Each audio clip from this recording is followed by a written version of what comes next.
जय गुरु, जय भारत माता की जय, जय हिंदू राष्ट्र की जय। गुरुर कृपा ही केवलम। গীতাই সর্বশ্রেষ্ঠ, গীতার বাণী। আমরা সেই গীতার বাণী বলি, গীতার বাণী আমাদের পূর্বপুরুষ শ্রী নারায়ণ হরি, গীতাই আমাদের সর্বশ্রেষ্ঠ।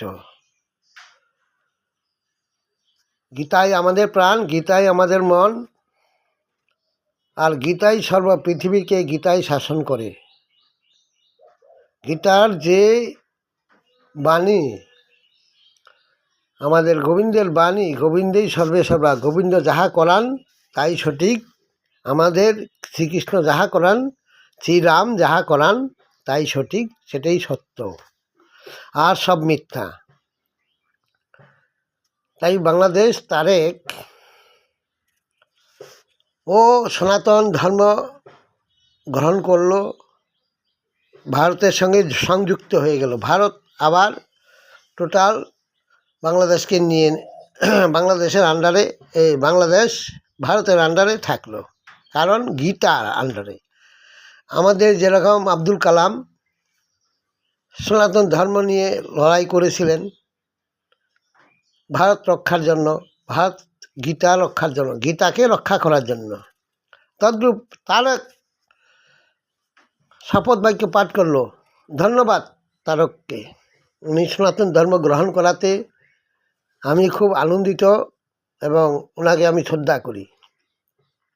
কারণ ওই যে একজন পরম বৈষ্ণব, আজকে বাংলাদেশের প্রধানমন্ত্রী পরম বৈষ্ণব। এর আগে একজন ছিলেন ওই আমাদের এই রাজ্যে বেগমজির দাদা ইউনুস।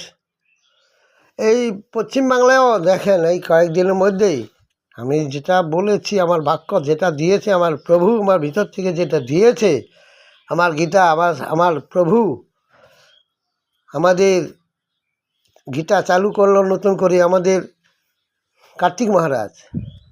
সে আমার কথাগুলো রেখেছে, আমার কথা না, গোবিন্দের কথাগুলো রেখেছে। আমি না, আমি কেউ বলার কেউ না, আমাকে এখনই নিয়ে নিতে পারে আমার গোবিন্দ, প্রাণ গোবিন্দ আমার। তাই যা বলাই তাই বলছি, যে এই সরকার পতন হয়ে গেছে।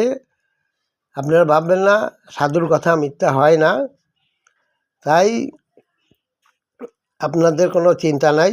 আপনারা গীতার বাণীকে রক্ষা করেন, গীতাই সর্বশ্রেষ্ঠ।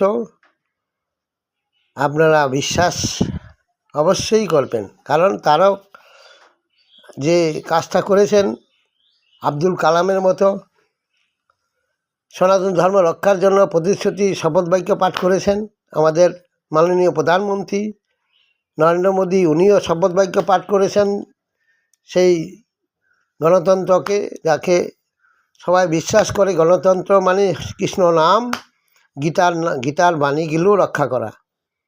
গণতন্ত্র মানে গীতার বাক্যকে রক্ষা করার নাম হয়েছে গণতন্ত্র, আর সব গণতন্ত্র নয়, অগণতন্ত্র। তাই সকল দেশবাসী এবং সারা পৃথিবীর মানুষ এবং পশ্চিমবাংলার মানুষকে আমি শ্রদ্ধা করি, কারণ এই সনাতন ধর্ম শ্রেষ্ঠ ধর্ম। কৃষ্ণ নাম যারা শুনবে তাদের হিংসার থেকে দূর করে দেবে, আপনাদের প্রাণকে সুরক্ষিত রাখবে।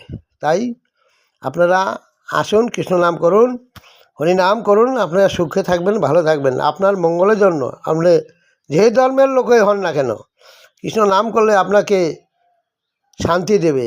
এই হলো শান্তির ধর্ম। হরে কৃষ্ণ।